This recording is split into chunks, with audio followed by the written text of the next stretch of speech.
নমস্কার, আপনাদের সকলকে স্বাগত জানাই কানহা বাংলা ইউটিউব চ্যানেলে। প্রায় 5000 বছর আগের কথা, আর্যাবর্তে মহা সমারোহে আয়োজন চলছে কুরুক্ষেত্রের যুদ্ধের। বড় বড় রথী মহারথীরা এই যুদ্ধে নাম লিখিয়েছিলেন। পাণ্ডব অথবা কৌরবদের পক্ষে। দুই পক্ষে লড়বেন দুই মহারথী, ধনুর্ধর ও সহোদর ভ্রাতা কর্ণ ও অর্জুন। পাণ্ডব পক্ষে আছেন ভগবান শ্রীকৃষ্ণ, তবে তিনি অস্ত্র ধারণ করবেন না বলে সিদ্ধান্ত নিয়েছেন, কারণ তার সুদর্শন চক্র দিয়ে প্রহার করলে কুরুক্ষেত্রের যুদ্ধ নিমেষেই শেষ হয়ে যাবে। তাছাড়া অন্যান্য বীর মহাবীর তো আছেনই। তবে এত সব রথী মহারথীদের ভিড়ে একজন বালক স্থান পাননি মূল মহাভারতে। তবে তার যোগ্যতা অন্য সকল বীরের থেকেও কোনো অংশে কম ছিল না, বরং বলতে গেলে অন্য সবার থেকে শ্রেষ্ঠ ছিল তার যুদ্ধবিদ্যা। কারণ তিনি চাইলে নিমেষেই শত্রুপক্ষকে নাশ করে দিতে পারেন, আর মাত্র একটি বাণ নিক্ষেপ করে। এই বালকটি ছিলেন ভীমের পৌত্র তথা ঘটোৎকচের পুত্র বর্বরিক। কিন্তু এত বড় বীর হওয়া সত্ত্বেও কেন মহাভারতে তাকে খুঁজে পাওয়া যায় না? কি ঘটেছিল এই অখ্যাত মহাবীরের সাথে? কেনই বা তিনি কুরুক্ষেত্রের যুদ্ধে অংশগ্রহণ করেননি? জানব বর্বরিকের জীবনের সেই করুণ কাহিনী। বিভিন্ন লোকগাথা ছাড়া পৌরাণিকভাবে বর্বরিকের উল্লেখ পাওয়া যায় স্কন্দ পুরাণে। ভীমসেন ও তার রাক্ষস বংশীয় পত্নী হিড়িম্বার পুত্র ছিলেন ঘটোৎকচ।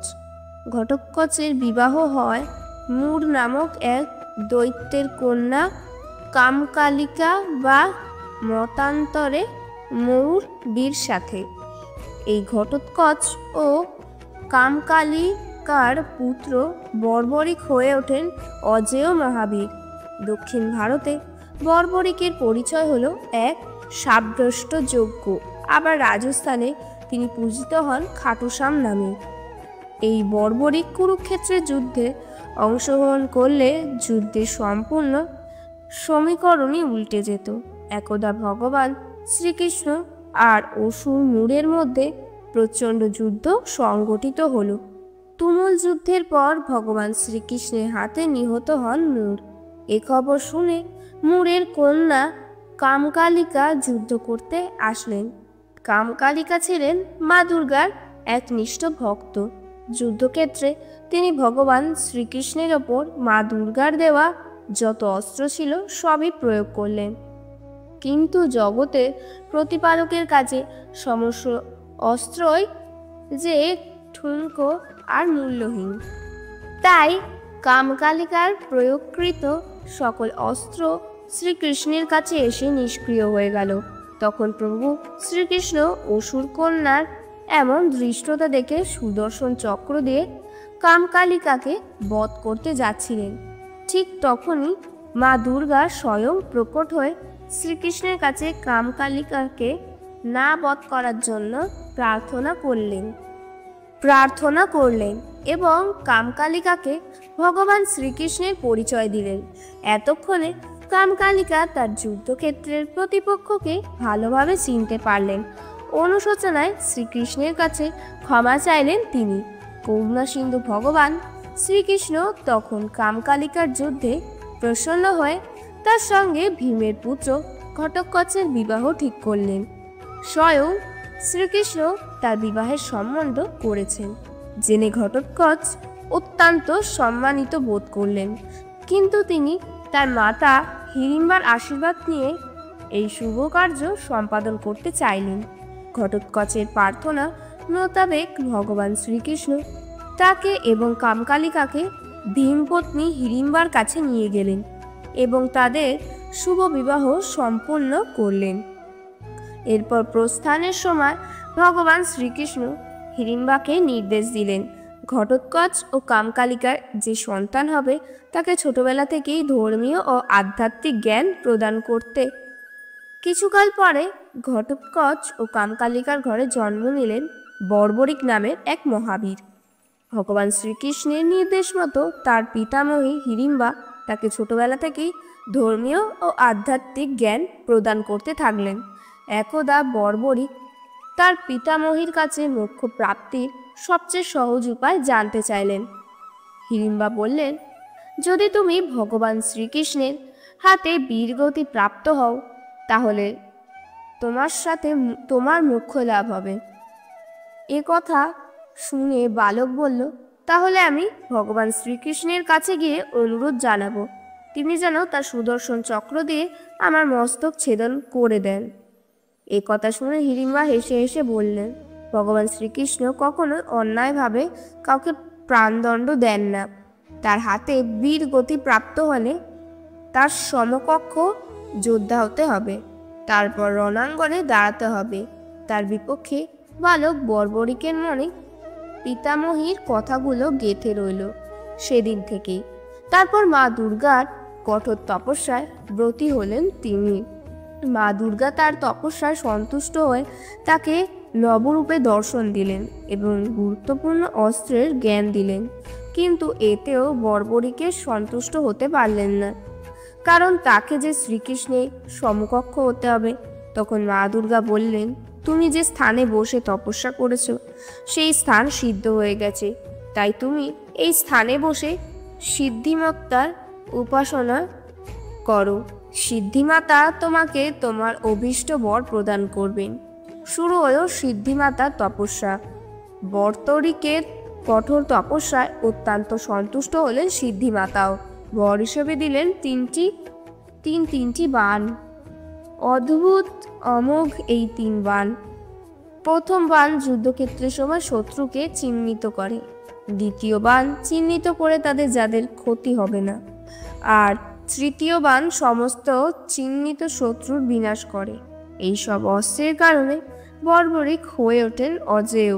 তবে এই সব কিছুর পিছনে বর্বরিকের উদ্দেশ্য ছিল শ্রীকৃষ্ণের হাতে মৃত্যু লাভ করা, কারণ তিনি জানতেন তার কাছে যে অস্ত্র আছে তাতে কৃষ্ণ ব্যতীত ত্রিভুবনে কেউ তাকে মারতে সক্ষম হবে না। এদিকে সিদ্ধিমাতার আশীর্বাদে বর্বরিক যখন অজেয়, ঠিক তখনই হস্তিনাপুরে বেজে উঠেছে কুরুক্ষেত্রের যুদ্ধের দামামা। এক পক্ষে লড়বেন পাণ্ডবগণ, অন্য পক্ষে কৌরবগণ। রক্তের টানে বর্বরিক বেরিয়ে পড়লেন কুরুক্ষেত্রের রণক্ষেত্রের উদ্দেশ্যে। যথারীতি পাণ্ডব শিবিরে আনন্দের বাতাস, কারণ বর্বরিকের মতো অজেয় বীর তাদের হয়ে যুদ্ধ করার উদ্দেশ্যে রওনা করেছেন। কিন্তু বর্বরিক শুধু অমোঘ অস্ত্রই আনেননি, সঙ্গে এনেছিলেন গরুকে দেয়া একটি প্রতিজ্ঞা। তার প্রতিজ্ঞা ছিল যুদ্ধে যে পক্ষ দুর্বল বর্বরিককে সবসময় লড়তে হবে সেই পক্ষের হয়ে। এতেও কারো চিন্তার কারণ ছিল না, কারণ গাণিতিকভাবে পাণ্ডব পক্ষ দুর্বল, কিন্তু সবাই খুশি হলেও শ্রীকৃষ্ণ খুশি হতে পারছিলেন না, কারণ তিনি বর্বরিকের এই প্রতিজ্ঞার আসল স্বরূপ ধরতে পেরেছিলেন। তিনি জানতেন দুর্বল আর সবল পক্ষ একটি আপেক্ষিক ব্যাপার। তাই শ্রীকৃষ্ণ এক ব্রাহ্মণের ছদ্মবেশে সাক্ষাৎ করলেন সেই বিষয়ে বালক বর্বরিকের সাথে। প্রশ্ন করলেন, হে বালক, তুমি যুদ্ধ করতে এসেছো, কিন্তু মাত্র 3টি বাণ নিয়ে এসেছো, তোমার সৈন্য কোথায়? বালকটি বলল, আমার কোনো সৈন্যের প্রয়োজন নেই, আমার এই 3 বাণের এক বাণেই আমি সম্পূর্ণ কুরুক্ষেত্রের যুদ্ধ শেষ করতে পারি। উত্তর শুনে স্তম্ভিত শ্রীকৃষ্ণ। কি করে তা সম্ভব জানতে চান তিনি। তার সেই বিশেষ ধনুর্বাণ দেখিয়ে বর্বরিক বোঝালেন সেগুলোর ক্ষমতার কথা। প্রথম তীরটি নিক্ষেপ করলে তা গিয়ে যাদের নিধন করতে চায় তাদের চিহ্নিত করে ফিরে আসবে। দ্বিতীয়টি এর ঠিক উল্টো, যাদের মারতে চায় না তাদের চিহ্নিত করবে সেটা। আর তৃতীয়টাই আসল কাজ করবে, প্রথম বাণটির দ্বারা চিহ্নিত সবাইকে অথবা দ্বিতীয়টি বাণটির দ্বারা চিহ্নিতদের বাদ দিয়ে বাকি সবাইকে মেরে আবার তৃতীয় তীর ফিরে আসবে। সুতরাং শুধুমাত্র 3 বার তীর নিক্ষেপ করলেই শত্রুপক্ষ নিঃশেষ হবে এক নিমিষে। এবার ব্রাহ্মণ বেশি শ্রীকৃষ্ণ পরীক্ষা দিতে বললেন বর্বরিককে, যে অশ্বত্থ গাছের তলায় আমরা দাঁড়িয়ে আছি তার সবগুলো পাতাকে একটি মাত্র তীরে গেঁথে দেখাও। রাজি হয় বালক। বালকটি অলক্ষ্যে এই ফাঁকে গাছ থেকে একটি পাতা ছিঁড়ে নিজের পায়ের তলায় লুকিয়ে ফেললেন শ্রীকৃষ্ণ। প্রথম তীরটি ছেঁড়ার পর সেটা চোখের নিমেষে গাছের সবকটি পাতাকে চিহ্নিত করে। শ্রীকৃষ্ণের পায়ে ঠিক ওপরে দাঁড়িয়ে পড়ে যেখানে লুকানো পাতাটি আছে। বর্বরিক ব্রাহ্মণকে অনুরোধ করে তার পা সরিয়ে ফেলতে, অন্যথায় পরবর্তী বাণ পা ভেদ করে নিচের পাতা ছেদন করবে।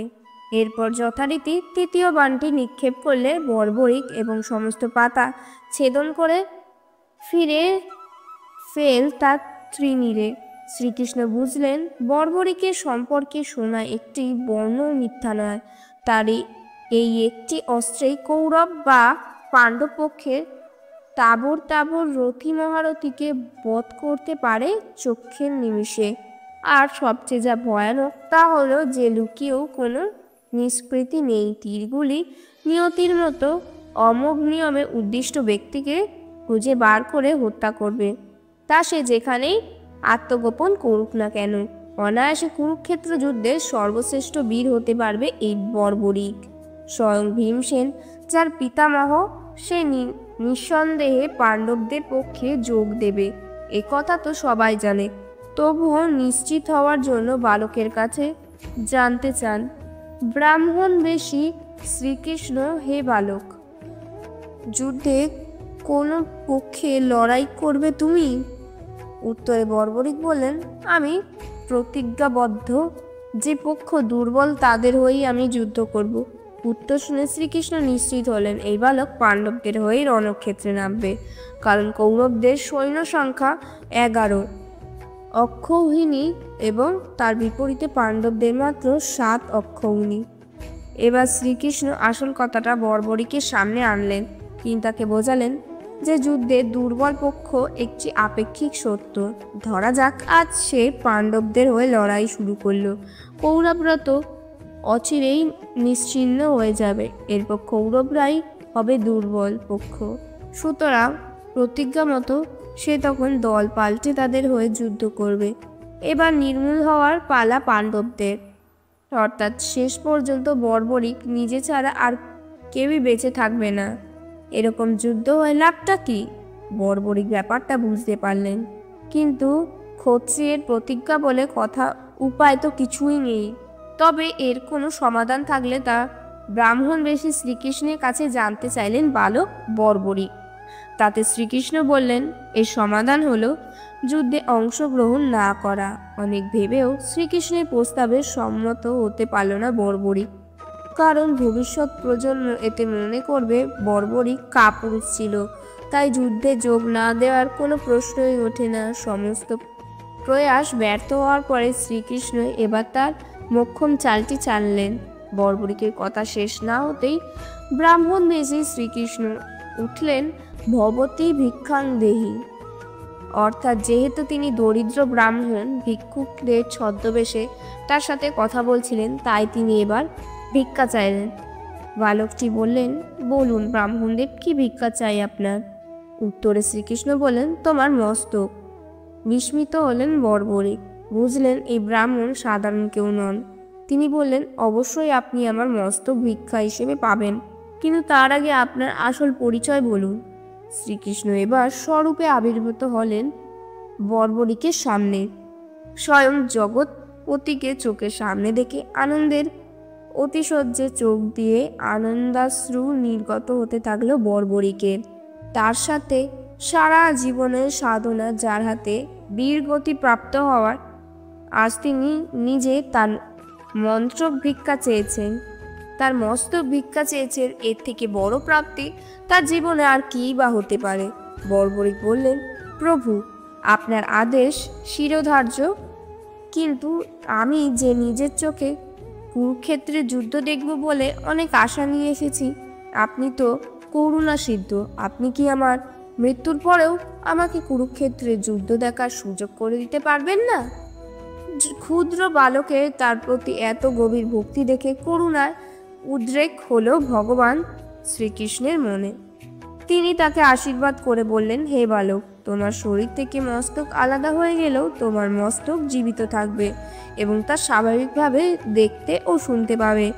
এছাড়াও তোমার ছিন্ন মস্তক স্থাপন করা হবে কুরুক্ষেত্রের সবচেয়ে উঁচু স্থানে, যেখান থেকে তুমি কুরুক্ষেত্রে সংগঠিত সমস্ত ক্রিয়াকলাপ আমার দেওয়া দিব্য চক্ষু দিয়ে অবলোকন করতে পারবে এবং কর্ণ দ্বারা শ্রবণ করতে পারবে। এবার বর্বরী খুশি মনে তার মস্তক ছিন্ন করে শ্রীকৃষ্ণের হাতে দিলেন। শ্রীকৃষ্ণও তার কথা মতো সেই মস্তক স্থাপন করলেন কুরুক্ষেত্রের সুউচ্চ স্থানে। এরপর পরবর্তী 18 দিন ধরে চলে কুরুক্ষেত্রের মহারণ। বিজয় আসল পাণ্ডব শিবিরে এবং পরাজিত হলো কৌরবগণ। যুদ্ধাবসানের পর কে বেশি বীরত্ব দেখিয়েছে, অর্জুন নাকি ভীম? যখন এই নিয়ে সবাই যখন তর্কে ব্যস্ত, তখন শ্রীকৃষ্ণ তাদের নিয়ে যান বর্বরীকের মাথার কাছে। তারা বর্বরীকে বললেন, যেহেতু তুমি সম্পূর্ণ যুদ্ধ দেখেছ, তুমি বলো কে এই যুদ্ধের সর্বশ্রেষ্ঠ বীর? প্রশ্ন শুনে ঈষৎ হাসলেন। বর্বরী বললেন, আমি শুধু শ্রীকৃষ্ণকেই দেখেছি। নিহত ও নিধনকারী সবাই আসলে শ্রীকৃষ্ণ, সুতরাং তিনি এই যুদ্ধের শ্রেষ্ঠতম বীর। আমি দেখেছি অর্জুনের তীর বা ভীমসেনের গদা শত্রুর প্রাণ নেয়ার আগে শ্রীকৃষ্ণের চক্র শত্রু সংহার করে ফেলেছে। আমি দেখেছি পুরো রণক্ষেত্রে মাতা দ্রৌপদীর মাতা মহাকালীর রূপ ধারণ করে শত্রুর রক্তপাত করেছেন। তোমরা যে তোমাদের পরাক্রম নিয়ে এত প্রশংসা করছো, কিন্তু আমি তো একজনকেও কোনো পরাক্রম দেখাতে দেখলাম না। সুদর্শন চক্র ভীষ্মর দেহ ছিদ্র করেছিল, আর অর্জুনের নিরর্থক বাণগুলো সেই ছিদ্রের ভিতর দিয়ে ঢুকছিল। এভাবে সমগ্র গীতার সারাৎসার অতি সংক্ষেপে বুঝিয়ে দেয় বর্বরীক। এই সময় শ্রীকৃষ্ণ তাকে বাধা দিয়ে বললেন, তুমি তোমার দিব্য দৃষ্টিতে যা দেখেছ, এরা চর্ম চক্ষুতে তা দেখতে পারেনি। সেই কারণে এরা নিজেদের বীরত্বের প্রতি একটা গর্বিত, কিন্তু তারা জানেন না সমস্ত কারণের আদি কারণ একমাত্র আমি। কুরুক্ষেত্র যুদ্ধ শেষ আর কলি যুগের শুরু। বর্বরীকের মৃতদেহ আগেই ভাসিয়ে দেওয়া হয়েছিল নদীতে, এখন তার মাথা পুঁতে দেওয়া হয় মাটিতে। শ্রীকৃষ্ণ বর্বরীকের এই আত্মত্যাগে সন্তুষ্ট হয়ে বর দেন, কলিযুগে আমার জায়গা নিয়ে তুমি দুষ্টের দমন করবে, আমার নামেই লোকে চিনবে তোমায়। সেই বরে ভারতের বিভিন্ন প্রান্তে খাটু শ্যামজি নামেই পূজিত হন বর্বরীক। রাজস্থানে খাটু নামক একটি ছোট্ট গ্রামে খাটু শ্যামজি মন্দিরে একটি ছিন্ন মস্তক পূজিত হয় খাটু শ্যামজি নামে। আবার শ্যাম বাবা নামেও তিনি পরিচিত অনেকের কাছে। কথিত আছে যে এইখানে বর্বরীকের প্রথিত ছিন্ন মস্তক খুঁজে পাওয়া যায় আনুমানিক 1000 খ্রিস্টাব্দ নাগাদ, এবং তৎকালীন রাজা রূপসিং চৌহান স্বপ্নাদেশ পেয়ে সেই জায়গায় মন্দির প্রতিষ্ঠা করেন। তবে অন্য মতে কুরুক্ষেত্রের যুদ্ধের পর শ্রীকৃষ্ণের নির্দেশে মানস সরোবরে রক্ষিত বর্বরীকের বাকি দেহ আনা হলো। অশ্বিনী কুমার ভগবান শ্রীকৃষ্ণের নির্দেশে সেই মস্তক তার দেহ আবার জুড়ে দিলেন। নিজের সম্পূর্ণ দেহ ফিরে পেয়ে বর্বরীক জানালেন, এই যুদ্ধ দেখে তার সংসারে আসক্তি নাশ হয়েছে, তাই তিনি বাকি জীবন হিমালয়ে তপস্যা করে কাটাতে চান। তারপর সবার আশীর্বাদ নিয়ে বর্বরীক বেরিয়ে পড়লেন হিমালয়ের উদ্দেশ্যে। তবে তার মৃত্যু যেভাবেই হোক না কেন, শ্রীকৃষ্ণের কৃপায় তার যে মুখ্য লাভ হয়েছিল তা আর বর দেন, কলিযুগে আমার জায়গায় নিয়ে তুমি দুষ্টের দমন করবে, আমার নামেই লোকে চিনবে তোমায়। সেই বরে ভারতের বিভিন্ন প্রান্তে খাটু শ্যামজি নামেই পূজিত হন বর্বরীক। রাজস্থানে খাটু নামক একটি ছোট্ট গ্রামে খাটু শ্যামজি মন্দিরে একটি ছিন্ন মস্তক পূজিত হয় খাটু শ্যামজি নামে। আবার শ্যাম বাবা নামেও তিনি পরিচিত অনেকের কাছে। কথিত আছে যে এইখানে বর্বরীকের প্রথিত ছিন্ন মস্তক খুঁজে পাওয়া যায় আনুমানিক 1000 খ্রিস্টাব্দ নাগাদ, এবং তৎকালীন রাজা রূপসিং চৌহান স্বপ্নাদেশ পেয়ে সেই কুরুক্ষেত্রের সেই জায়গায় মন্দির প্রতিষ্ঠা করেন। এবং তবে অন্য মতে কুরুক্ষেত্রের যুদ্ধের পর শ্রীকৃষ্ণের নির্দেশে মানস সরোবরে রক্ষিত বর্বরীক বাকি দেহ আনা হয়।